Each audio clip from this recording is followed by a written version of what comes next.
신약성경 야고보서에 있는 말씀 함께 읽어보도록 하겠습니다. 신약성경 야고보서 1장 2절에서 6절까지 말씀 저와 여러분이 교독하도록 하겠습니다. 제가 먼저 읽겠습니다. 내 형제들아 너희가 여러가지 시험을 당하거든 온전히 기쁘게 여기라.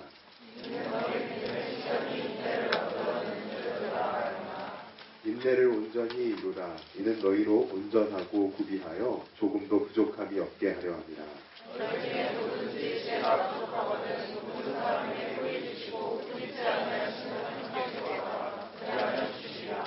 함께 읽겠습니다. 오직 믿음으로 구하고 조금도 의심하지 말라. 의심하는 자는 마치 바람에 밀려 노동하는 바다물결 같으니. 아멘.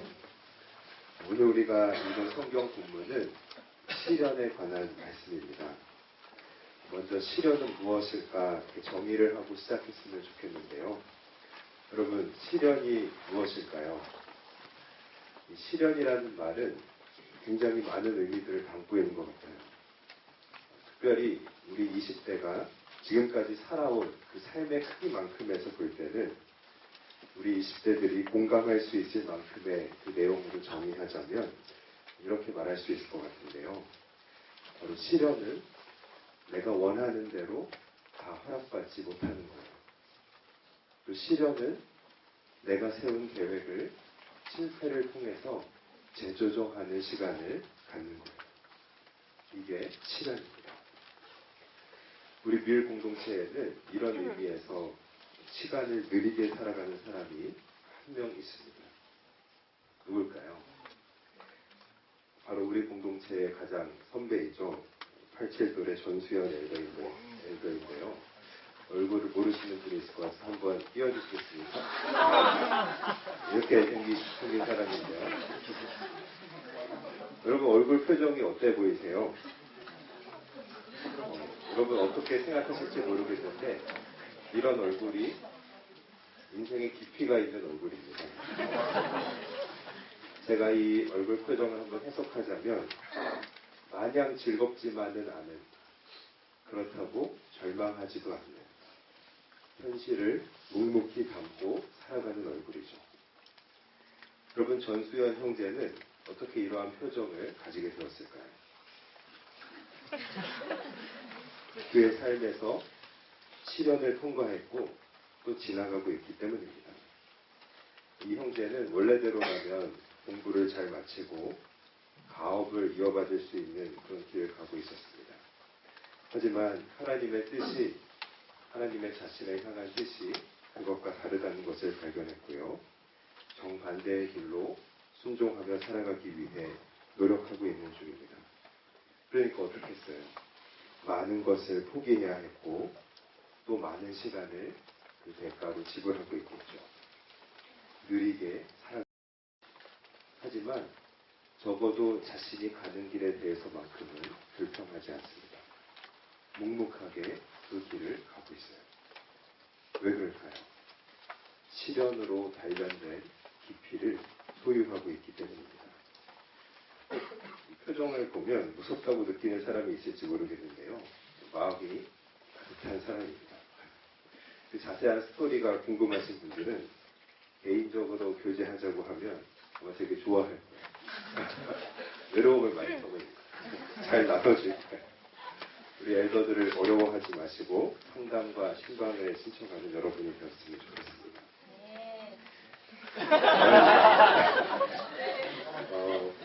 여러분, 우리가 성경을 통해서 확인하는 분명한 사실 한 가지가 있는데요. 그건 뭐냐 하면 예수님을 믿으면 시련이 내 삶에 시작된다는 거예요. 그 시기는 다를 수 있지만 누구도 예외는 없는 거죠. 이처럼 하나님께서 그의 자녀인 우리들에게 시련을 허락하시는 이유는 무엇일까요? 시련을 허락하시는 이유, 그 이유가 중요한데요. 그 이유는 바로 하나님이 우리를 가볍게 만드시지 않았기 때문이에요. 하나님은 우리를 결코 가볍게 만드시지 않았어요. 여러분, 하나님이 우리를 가볍게 만드시지 않았다라는 말의 뜻이 무엇일까요?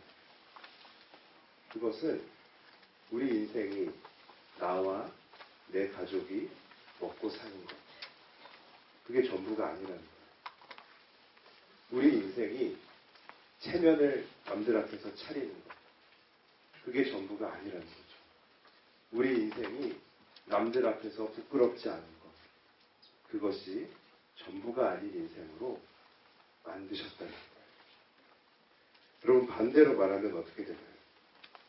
우리는 예수님을 믿으면서도 가벼운 삶을 살아왔다는 거예요. 왜냐하면 그런 것들을 우리는 예수를 믿으면서도 붙잡고 놓지 못했으니까요. 그렇다면 인생이 가볍지 않으려면 우리는 어떻게 해야 될까요? 어떤 인생이 여러분은 깊이 있는 삶이라고 생각하세요? 바로 하나님을 바라보는 인생이 하나님이 우리를 만드신 목적대로 살아가게 할 수 있는 그 깊이를 가질 수 있는 거예요. 하나님을 바라보는 인생만이 깊이를 가질 수 있어요. 그런데 여러분, 우리 인간은 어때요? 그 본성이 스스로 하나님을 바라보지 않잖아요. 우리는 타락한 본성을 가지고 있다는 거예요. 나로서 충분하다라고 여겨질 때는, 내게 부족함이 없다라고 여겨질 때는 하나님을 바라보지 않는 거예요. 그러나 시련이 우리의 삶에 다가오면 우리는 그제서야 비로소 우리의 시선을 하나님께로 향하게 됩니다. 내가 원하는 대로 다 허락받지 못하면 나의 계획이 실패하여서 재조정의 시간을 갖게 되면 그제서야 하나님을 바라보게 되는 거예요. 이때 우리는 인내를 배우게 됩니다. 여러분, 인내가 무슨 뜻일까요? 참고 견딘다라는 말이잖아요. 우리는 시련 가운데 하나님을 바라보면서 참고 견디는 훈련을 하게 되는 거예요. 어떤 내용의 훈련일까요? 시련 속에서도 하나님을 높이는 훈련. 시련 속에서도 변함없이 이웃을 섬기는 훈련. 시련 속에서도 묵묵히 자기 자리를 지키는 훈련인 것이죠. 그런데 여러분, 우리가 시련을 통해서 하나님을 찾을 정도라면 그 상황은 어떤 상황일까요? 대부분 내 힘으로 할 수 없는 상황이 많을 거예요. 그러면 아무리 하나님께 기도한다고 해도 어때요? 마음 한구석에는 미심쩍은 부분이 생길 수밖에 없는 거예요. 기도는 했는데 과연 될까? 기도는 했는데 과연 하나님이 도와주실까? 이렇게 시련 속에서의 기도는 의심을 동반하게 돼요. 그 상황이 나에게 너무나 힘든 상황이니까 당연한 거예요. 그런데 오늘 본문의 6절에서는 오직 믿음으로 구하고 조금도 의심하지 말라라고 말씀하고 있어요. 성경은 왜 이렇게 저절로 의심이 되는 상황 속에서 의심하지 말라고 우리에게 말씀하는 걸까요? 그 이유가 있어요. 그 이유는 우리가 앞에서 살펴본 것처럼 우리에게는 시련을 통해서 배워진 인내가 있기 때문입니다. 시련을 통해 우리의 시선을 하나님께로 돌리면서 우리에게는 우리도 모르는 사이에 크고 작은 인내가 만들어졌다는 거예요. 여러분, 이렇게 우리 안에는 인내가 만들어져 있어요. 이 인내가 우리로 의심하지 않고 하나님을 기다릴 수 있게 도와주는 거예요. 그래서 우리는 시련 속에서 하나님께 기도할 때 의심하지 않을 수 있는 것입니다. 성경에서 말하고 있는 인내가 그냥 단순히 참고 견디는 것이 아니라 하나님을 의심하지 않는 것이라는 사실이 오늘 본문의 굉장히 중요한 포인트입니다. 여러분, 그렇다면 결국 하나님을 의심하지 않는다는 것은 무엇일까요? 하나님을 의심하지 않는다는 것. 하나님을 의심하지 않는다는 것은 시련 속에서도 하나님을 높이는 것이 바로 하나님을 의심하지 않는 것. 여러분, 시련 속에서도 변함없이 이웃과 공동체를 섬기는 것이 바로 하나님을 의심하지 않는 거예요. 여러분, 내가 시련 속에 있어도 묵묵히 나의 자리를 지키는 것이 바로 하나님을 의심하지 않는 거예요. 하나님은 오늘 우리에게 이렇게 말씀하십니다. 나는 너희를 이렇게 무게감 있고 깊이 있는 존재로 너희를 창조했다는 거예요. 너희가 이렇게 훌륭한 모습으로 깊이 있는 인생으로 변화되었으면 좋겠다라고 말씀하시는 것입니다. 여러분, 시련 속에서도 하나님을 의심하지 않는 삶을 살아가는 깊이 있는 믿음과 인격으로 자라나는 우리 모든 밀공동체의 지체들이 되기를 축복합니다. 이 시간 함께 찬양하기 원하는데요. 내게 허락하신 시련을 통해 이 찬양 같이 하면서 하나님 앞에 나아가도록 하겠습니다. 내게 허락하신 시련을 통해 나의 믿음 더욱 강하게 자라나고 험한 산과 골짜기 지나는 동안 주께 더 가까이 나를 이끄시네. 내가 겪는 시험이 어렵고 힘겨워도 내 주님보다 크지 않네. 내 앞에 바다가 갈라지지 않으면 주가 나로 바다 위 걷게 하니 나는 믿네.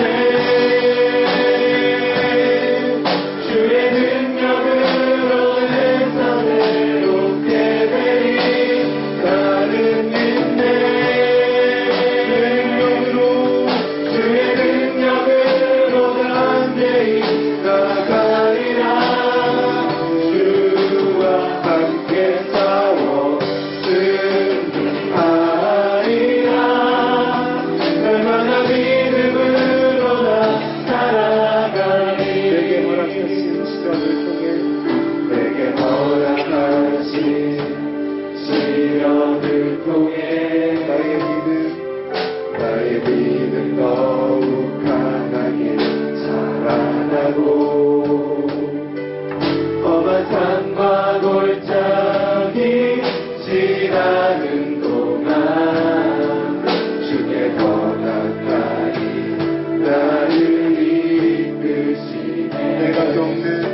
내가 겪는 시험이 어렵고 힘겨워도 내 주님보다 크지 않네. 내 앞에 바다가 갈라지지 않으면 주가 나로 바다 위 걷게 하니 나는 믿네. 주의 능력으로 내 삶 새롭게 되리. 나는 믿네.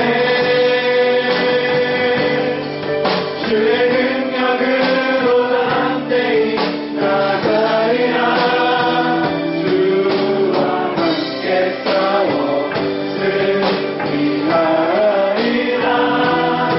얼마나 믿음으로 살아가리. 그렇습니다. 우리의 삶에 시련이 찾아오는 이유는 바로 하나님께서 우리를 가볍게 만드시지 않았기 때문입니다. 하나님께서 창조하신 우리의 삶은 나와 내 가족이 먹고 사는 것이 전부가 아닌 인생이죠. 남들에게 체면을 차리는 것이 전부가 아닌 인생이죠. 시련을 통해 그 깊이가 깊어져서 다른 이들의 삶과 영혼을 나의 삶에 담아낼 수 있는 그런 깊이 있는 나의 자녀가 되라. 그런 따뜻한 품을 가진 자녀가 되라. 다른 이들의 삶을 짊어지고 함께 예수님을 향해 갈 수 있는 그런 깊이 있는 인생을 소유한 자들이 되라. 그것이 바로 우리에게 주시는 하나님의 음성입니다. 여러분, 이 시간 그런 하나님을 신뢰하면서 우리가 나아가기 원한다면 지금 내가 시련 속에 있더라도 하나님을 높이겠습니다. 지금 내가 시련을 통과하고 있더라도 내 옆에 있는 이웃과 공동체를 변함없이 섬기겠습니다. 내가 시련을 통과하고 있더라도